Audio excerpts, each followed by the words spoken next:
Bagaimanakah perasaan Anda bila ada orang yang batuk sembarangan di dekat Anda?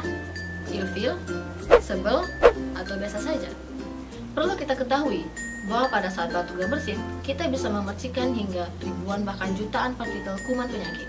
Oleh karena itu, penting bagi kita untuk menerapkan etika batuk dan bersin agar kita tidak menularkan kuman penyakit kepada orang di sekeliling kita.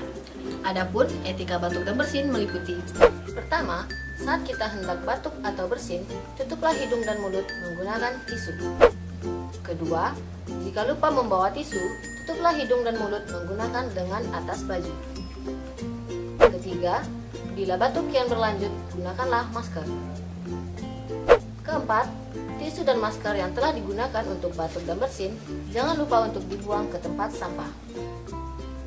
Kelima, setelah melakukan etika batuk dan bersin, jangan lupa untuk melakukan kebersihan tangan, baik menggunakan sabun dan air mengalir atau cairan berbasis alkohol.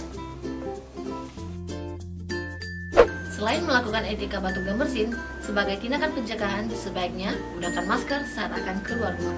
Mengapa menggunakan masker itu sangat penting?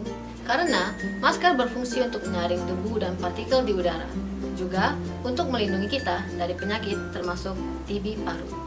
Tuberkulosis merupakan suatu penyakit infeksi yang disebabkan oleh bakteri mikrotuberkulosis. TB, terutama TB paru, dapat menular melalui udara yang tercemar oleh bakteri penderita TB saat batuk. Tuberkulosis dapat disembuhkan dengan pengobatan secara teratur. Demikian informasi mengenai etika batuk dan bersin. Semoga bermanfaat.